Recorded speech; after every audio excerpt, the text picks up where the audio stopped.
ایک بات میں آپ سے پوچھنا چاہتا ہوں کہ ہمارے گھروں کے اندر اگر 3 یا 4 سال یا 5 سال اولاد نہیں ہوتی ہے تو گھر کے اندر ایسی مایوسی سی چھا جاتی ہے جیسے کہ پتہ نہیں کیا ہو گیا ہو۔ اب لگائیے اندازہ کہ حضرت ابراہیم علیہ السلام آپ کو 80 برس سے زیادہ میں اللہ تبارک و تعالیٰ نے اولاد عطا فرمائی۔ جب اولاد عطا فرمائی، آج ہمارے گھروں میں اگر 5 یا 6 سال یا 2 سال کے بعد بیٹا پیدا ہوتا ہے تو کتنی محبت کرتے ہیں گھر کے سارے افراد۔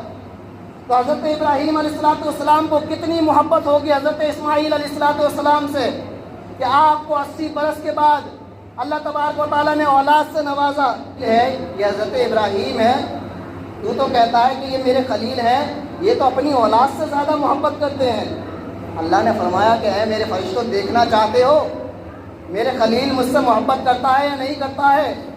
فرشتوں نے عرض کیا اے اللہ عز و جل، ہاں ہم دیکھنا چاہتے ہیں۔ حضرات محترم، حکم ہو گیا حضرت ابراہیم علیہ السلام کو کہ اے ابراہیم، اپنی بیوی اور اپنے بچے کو ایک وادی غیر ذی زرع کے اندر چھوڑ کر کے آ جاؤ۔ وادی غیر ذی زرع کے اندر چھوڑ کر کے آ جاؤ۔ حضرات محترم، وادی غیر ذی زرع کا مطلب یہ ہے کہ جہاں نہ پانی ہو، نہ سبزہ ہو، نہ وہاں پر کوئی پیڑ موجود ہو، نہ ہی وہاں پر کوئی سائے کے لیے درخت موجود ہو، وہاں کوئی بھی چیز موجود نہ ہو سہولیت کی۔ اللہ تبارک و تعالیٰ کا حکم تھا۔ حکم جیسے ہی آیا، حضرت ابراہیم علیہ السلام نے اپنے بیوی اور بچے کو لیا اور لے کر کے چل دیے۔ جب لے کر کے چل دیے، جہاں آج مکہ معظمہ ہے، یہاں پر آپ جب لے کر کے پہنچے تو دیکھا یہاں کوئی درخت موجود نہیں، کوئی پیڑ موجود نہیں، دور دور تک ریتیلے میدان ہیں، دور دور تک کوئی انسان کا نام و نشان نہیں ہے۔ حضرات محترم، اب حضرت ابراہیم علیہ السلام نے اپنے بیٹے کو اور اپنی بیوی کو وہیں چھوڑا اور چھوڑ کر کے چلنے لگتے ہیں۔ ذرا غور کیجئے گا میری بات پر۔ حضرت ابراہیم علیہ السلام جب اپنی بیوی اور بچے کو یہاں چھوڑ کر کے چلنے لگتے ہیں، ایسی وادی کے اندر جہاں نہ درخت کا سایہ موجود ہے، جہاں نہ پانی موجود ہے، جہاں نہ میلوں میل دور تک کوئی انسان موجود ہے، جب حضرت ابراہیم علیہ السلام اپنی بیوی کو یہاں چھوڑ کر کے جاتے ہیں، اپنے لخت جگر کو یہاں چھوڑ کر کے جاتے ہیں، حضرات محترم، آپ کی بیوی حضرت حاجرہ رضی اللہ تعالیٰ آپ کے دامن کو پکڑ لیتی ہیں۔ دامن کو جب پکڑ لیتی ہیں تو 3 میل تک آپ کے دامن کے ساتھ چلتی چلی جاتی ہیں اور کہتی ہیں کہ اے میرے شوہر، اے ابراہیم علیہ السلام، بتائیے ہمیں یہاں کس کے سہارے چھوڑ کر کے جا رہے ہیں؟ بتائیے ہمیں یہاں کس کے سہارے چھوڑ کر کے جا رہے ہیں؟ یہاں نہ پانی موجود ہے، یہ چند کھجوریں آپ دے کر کے جا رہے ہیں، یہ مشکیزے میں پانی ہے، یہ کتنے دن چلے گا؟ یہ مشکیزے کے اندر پانی ختم ہو جائے گا، یہ کھجوریں ختم ہو جائیں گی، ہمیں کس کے سہارے چھوڑ کر کے جا رہے ہیں؟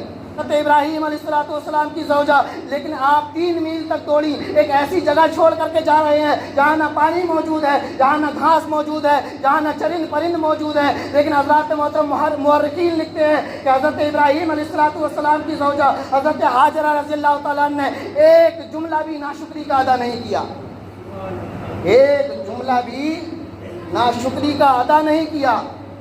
حضرات محترم، اپنے گھروں میں جا کر کے اپنی ماں اور بیٹیوں کو بتائیے گا کہ حضرت حاجرہ رضی اللہ تعالیٰ جب آپ کو حضرت ابراہیم علیہ السلام چھوڑ کر کے جانے لگے تو آپ نے ایک لفظ بھی ناشکری کا نہیں نکالا۔ اور آج ہمارے گھروں میں یہ حال ہے کہ اگر شوہر بیوی کی من پسند کا سوٹ نہ لے کر کے آئے تو بیوی کا منہ ٹیڑھا ہو جاتا ہے، لعنتیں دینے لگتی ہیں، ناشکری کرنے لگتی ہیں کہ جب سے اس گھر میں آئی ہوں مجھے ملا ہی کیا ہے۔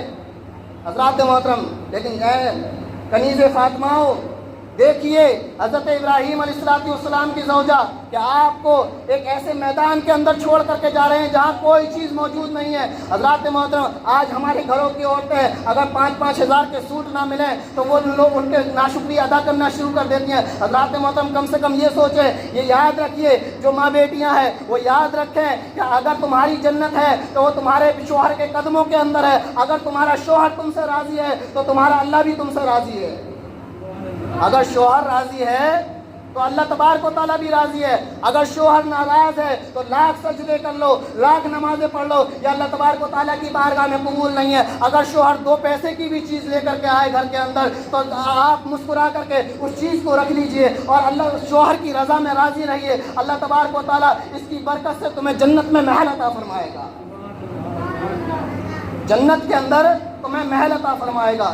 حضرات محترم، جب حضرت حاجرہ رضی اللہ تعالیٰ آپ 3 میل تک جب آپ حضرت ابراہیم علیہ السلام کے دامن کو پکڑ کر کے دوڑی تو حضرت ابراہیم علیہ السلام، وہ ابراہیم علیہ السلام، میں اگلے جمعے میں انشاءاللہ عید کے روز بتاؤں گا پورا واقعہ. حضرت وہ ابراہیم علیہ السلام جن کو آتش نمرود کے اندر ڈالا گیا، جن کو آگ کے اندر ڈالا گیا، تب ان کی آنکھوں میں آنسو نہیں آئے. جب ان کو اپنے وطن سے نکال دیا گیا، اپنے شہر سے نکال دیا گیا، تب ان کی آنکھوں میں آنسو نہیں آئے. جب ان کے چچا آزر خود ان کے چچا دشمن ہو گئے، تب ان کے آنکھوں میں آنسو نہیں آئے. لیکن حضرات محترم، اولاد کی محبت ایسی ہوتی ہے کہ جب حضرت ابراہیم علیہ السلام اپنی بیوی اور بچے کو جب اس میدان کے اندر چھوڑ کر کے جانے لگے تو آپ کی آنکھوں سے آنسو آنے لگے. اللہ اکبر، آپ کی آنکھوں سے آنسو آنے لگے. حضرات محترم، حضرت ابراہیم علیہ السلام روتے جاتے ہیں اور حضرت حاجرہ رضی اللہ عنہ آپ کے دامن کو پکڑ کے چلتی جاتی ہیں اور عرض کرتی ہیں، اے میرے شوہر بتائیے ہمیں کس کے سہارے یہاں چھوڑ کر کے جا رہے ہیں. حضرات محترم، ایک مقام پر حضرت ابراہیم علیہ السلام رکتے ہیں. حضرت حاجرہ رضی اللہ عنہ اب یہ کہتی ہیں، حضرت ابراہیم علیہ السلام یہ کہتے ہیں کہ اے حاجرہ بتاؤ، کیا کوئی باپ کا دل اتنا سخت ہوگا جس باپ کو 80 سال کے بعد کوئی اولاد اللہ تبارک و تعالیٰ نے عطا فرمائی ہو، وہ باپ کیا خوشی خوشی اپنی بیوی اور بچے کو جو ہے جنگل کے اندر چھوڑ کر کے جائے گا؟ کوئی نہ کوئی بات تو ہوگی جس وجہ سے ہم ان کو یہاں چھوڑ کر کے جا رہے ہیں. کوئی باپ خوشی خوشی اپنے بچوں کو یہاں چھوڑ کر کے نہیں جائے گا. حضرات محترم، حضرت حاجرہ رضی اللہ تعالیٰ کہتی ہیں کہ کیا اے میرے سرتاج یہ بتائیے کہ اللہ تبارک و تعالیٰ کا حکم ہے؟ حضرات محترم، حضرت ابراہیم علیہ السلام کہتے کہ ہاں میری زوجہ، یہ اللہ تبارک و تعالیٰ کا حکم ہے. جیسے ہی اتنی بات کہی تھی آپ نے فوراً دامن چھوڑ دیا اور دامن چھوڑنے کے بعد عرض کرتی ہیں کہ اے میرے سرتاج، اے میرے شوہر، یہ لیجئے پانی کا مشکیزہ اور یہ لیجئے یہ کھجور ہے. حضرات محترم، حضرت ابراہیم علیہ السلام سے عرض کرتی ہیں کہ اے میرے سرتاج، اے میرے شوہر، اگر یہ اللہ تبارک و تعالیٰ کا فیصلہ ہے، اللہ تبارک و تعالیٰ کا فرمان ہے، اللہ تبارک و تعالیٰ کا حکم ہے، تو اے میرے سرتاج، اے میرے شوہر، یہ لیجئے یہ کھجوریں بھی لے جائیے اور یہ پانی کا مشکیزہ بھی لے جائیے، یہ لے جا کر کے اپنے ساتھ لے جائیے. حضرات محترم یہ کہتی ہیں کہ جائیے، اگر اللہ تبارک و تعالیٰ کا حکم ہے تو اللہ تبارک و تعالیٰ کھانے کا بھی انتظام فرما دے گا اور پانی کا بھی انتظام فرما دے گا. یہ تھا توکل، یہ تھا اللہ پر بھروسہ حضرت ابراہیم علیہ السلام کی زوجہ کا. حضرات محترم، اس کو کہتے ہیں بھروسہ.